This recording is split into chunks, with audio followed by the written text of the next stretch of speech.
بسم الله الرحمن الرحيم الرحمن علم القرآن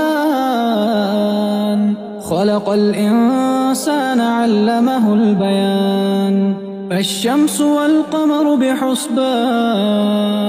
والنجم والشجر يسجدان والسماء رفعها ووضع الميزان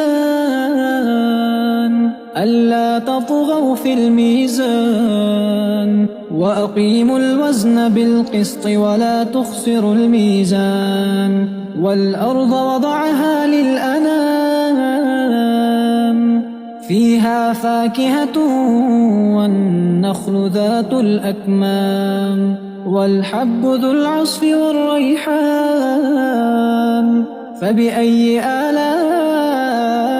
ربكما تكذبان